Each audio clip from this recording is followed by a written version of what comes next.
Olá, estamos aqui mais uma vez para completarmos o tema membrana plasmática da disciplina de Biologia do nosso pré-vestibular social da Fundação CCERJ. Esse assunto, mais especificamente, para aqueles que têm o material da apostila do módulo 2, está contido no capítulo 16 e também no capítulo 17. Na aula da semana passada, nós discutimos primordialmente a estrutura da membrana, chamada membrana plasmática ou membrana celular, membranas celulares, no modelo chamado mosaico fluido, uma vez que esse modelo estipula de que a membrana não é algo estático, ela é fluida, presente, envolvendo as células e compartimentalizando o interior do citoplasma com as organelas. E todas as membranas celulares possuem uma estrutura semelhante, com a presença de uma bicamada de fosfolipídios, onde se insere várias moléculas de proteínas que têm função importante na entrada e saída de substâncias, a presença de glicídios formando glicoproteínas, glicídios com proteínas,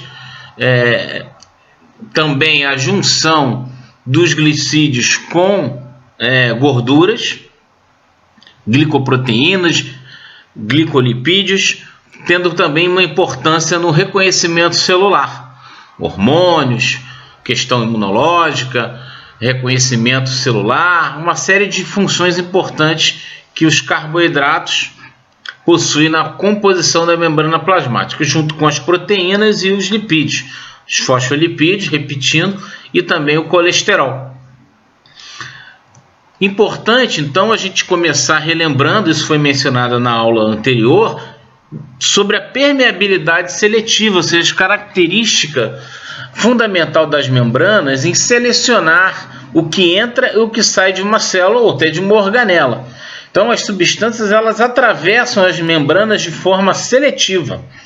Isso pode, então, importante esse tipo de classificação, ser considerado um processo que ocorre com gasto de energia na forma de ATP ou sem haver o consumo de ATP, chamado, então, neste caso, o transporte passivo.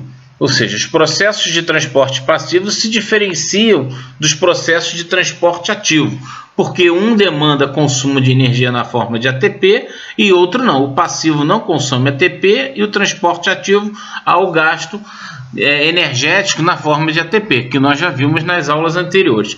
Uma forma didática de explicar isso é fazendo essa diferenciação. Os processos de transporte passivo, há difusão simples e uma difusão facilitada. O que é difusão? É um processo de movimento aleatório das moléculas e que tende a um estado de equilíbrio. Um exemplo muito típico é quando a gente coloca café com leite, café no leite. Com o passar do tempo, aleatoriamente, as moléculas vão se distribuindo de forma uniforme, no café com leite, por isso que fica numa cor única. Esse é um exemplo também que é dado aqui na ilustração, de solutos, no caso uma cor vermelha, verde ou azul, num solvente, que no caso aqui é a água também chamada de solvente universal. Então, se você pegar essas três cores, por exemplo, no experimento e pingar as mesmas concentrações, as mesmas quantidades num solvente, no caso a água, pode ser a água, aqui neste caso é a água, ao passar do tempo, 5 minutos, 10 minutos, 15 minutos, aleatoriamente, os movimentos dessas moléculas, desses corantes, com o passar do tempo, vão manter uma estabilização e uma uniformização de cada soluto de cada tinta desta, no caso deste exemplo aqui, estou passando aqui a setinha do mouse, nesse solvente. Então, tá aqui, quando você acaba de pingar a cor vermelha, a cor verde ou cor azul na água, no tempo zero, essa concentração das moléculas de cada corante está numa região em que você pingou. Com o passar do tempo, aleatoriamente vai havendo que uma passagem do local de maior concentração da cor vermelha, da cor verde, da cor azul para outros locais, outras regiões desse solvente. Com o passar do tempo vai haver um equilíbrio dinâmico, vou usar esse termo aqui, dinâmico, dessas moléculas. É o que está demonstrando nessa imagem. Então, por isso que essa seta em forma de L invertida, mostrando que a difusão é um processo de movimento aleatório que tende a um estado de equilíbrio. Além dos processos de transporte passivo, que não consomem energia na forma de ATP, a difusão simples ou a difusão facilitada. Por que facilitada? Porque você pode ter a presença de proteínas, essas mesmas proteínas das membranas, facilitando o processo de difusão na membrana plasmática. A difusão simples pode acontecer quando nós temos a passagem de água para dentro da célula ou para fora da célula. A osmose, isso vai ser ratificado no próximo slide, é um tipo de difusão que está relacionado com a passagem de água a partir ou por meio de uma membrana semipermeável, como é a membrana plasmática. Ela é semipermeável porque ela tem, nessa denominação, a sua capacidade seletiva de entrada e de saída de substâncias do interior de uma célula, por exemplo. E, às vezes, é necessário a entrada ou a saída de moléculas muito grandes da célula. Isso também consome energia. São os processos de endocitose, endo é para dentro, ou de exocitose, para fora da célula. Vamos detalhar isso um pouquinho no próximo slide, nos próximos slides, melhor dizendo. Bom, então, vamos dar aqui alguns exemplos de transporte passivo. A difusão de gás carbônio e oxigênio, os processos respiratórios no ar que nós inspiramos ou expiramos, é explicado nessas trocas gasosas chamadas de hematose a nível pulmonar e no sangue, devido ao processo de difusão. Quando a gente respira, o ar atmosférico, sempre tendo em comparação o que vai ser encontrado a nível de alvéolos, a gente pode dizer que é um ar mais rico em oxigênio do que em gás carbônico, em comparação com o ar que está contido no sangue que está chegando nos alvéolos pulmonares. O que acontece? Como a difusão, como eu disse, é um processo aleatório, você vai ter, como explicado nessa setinha aqui, entrada e saída de gás carbônico nos dois sentidos. Só que é a favor de um gradiente de concentração, ou seja, a tendência aleatória é de que mais moléculas de gás carbônico, no caso do processo respiratório, passe de um meio onde tem maior concentração de gás carbônico para um local com menos concentração de gás carbônico, e por outro lado, há uma tendência, uma probabilidade de maior passagem de oxigênio do ambiente onde tem mais gás oxigênio para o local onde tem menos oxigênio. É por isso que, quando a gente expira, joga o ar para fora dos pulmões, nós dizemos que o ar que é expirado ele é mais rico em gás carbônico e mais pobre em oxigênio. Por outro lado, o ar que entra nos alvéolos pulmonares, entra no sangue para ser distribuído nos tecidos, ele vai ser mais rico em oxigênio e mais pobre em gás carbônico. E no inverso, quando o ar vai ter que ser expirado, na troca gasosa feita nos pulmões com o sangue, ele vai ser um ar mais rico em gás carbônico para ser expirado e um gás mais rico em oxigênio que vai entrar nos alvéolos pulmonares para ser distribuído pelo sangue. Então é importante a gente perceber isso. As trocas de gases, oxigênio e gás carbônico, ela acontece nos dois sentidos, mas com intensidades diferentes devido às suas concentrações, seja no ar expirado, seja no ar que está contido nos alvéolos pulmonares após o transporte desses gases pelo sangue. Então, essas três imagens também é encontrada, vocês vão poder ter uma descrição mais detalhada dessa explicação no nosso módulo 2, em um dos capítulos da apostila. E como eu havia mencionado, o que é a osmose? É a difusão de água através da membrana. Então, vocês vão poder discutir com os seus mediadores o que é uma solução isotônica, o que é uma solução hipotônica, o que é uma solução hipertônica. O que acontece com uma célula quando você coloca ela em água pura, água destilada, por exemplo. Quando você coloca uma célula animal num local ou numa solução que é hipertônica, muito rica em solvente, em relação à concentração de solutos, sempre comparando uma solução com a outra, um meio com o outro.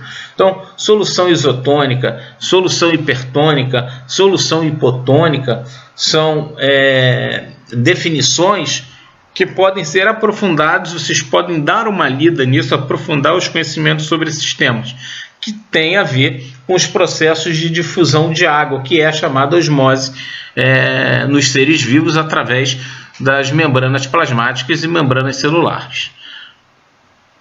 O próximo slide agora já não é mais o transporte passivo, sem gasto de energia, e sim o transporte ativo.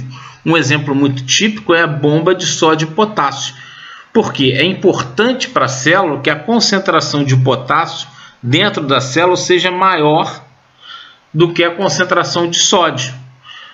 Mas, considerando um mecanismo de difusão, a tendência seria haver um equilíbrio entre as concentrações de sódio e de potássio, tanto dentro quanto fora da célula, de igualar isto.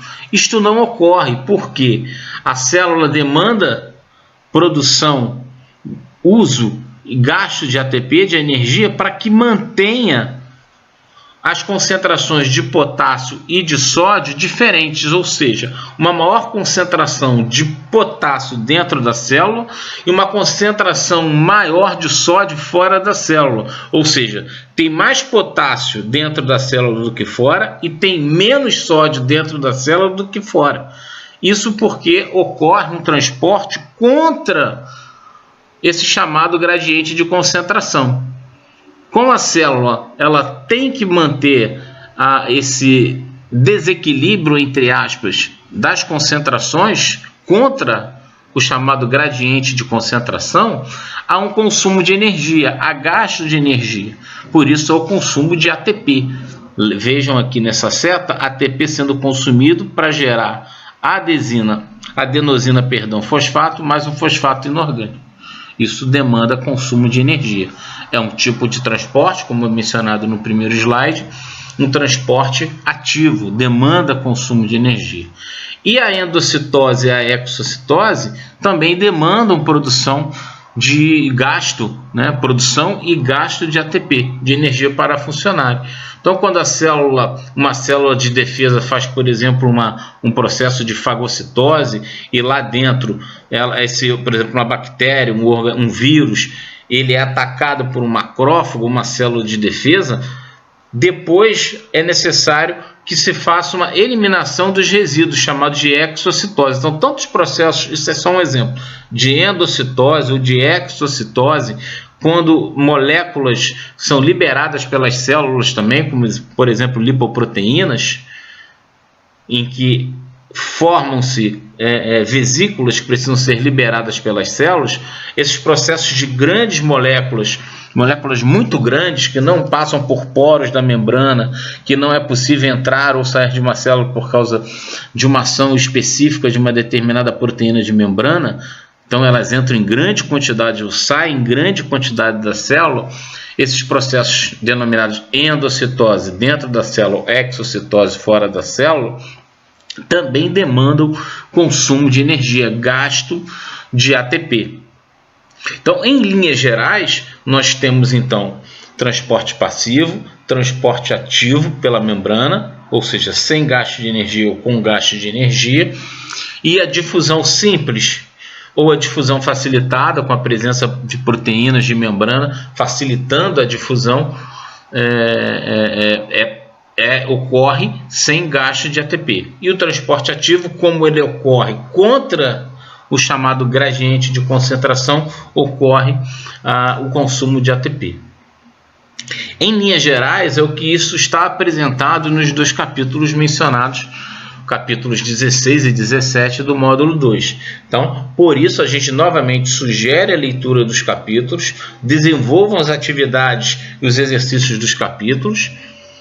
Tem, se eu não estou enganado, exercícios falando sobre osmose, que é um tipo de difusão, como mencionado, que ocorre através de membrana plasmática, só que aí é a difusão de água, de moléculas de água, de acordo com diferenças de concentração, meio isotônico, hipertônico ou hipotônico. Vocês precisam dar uma olhadinha sobre isso para aprofundar. E discutam e tirem as suas dúvidas com os seus mediadores.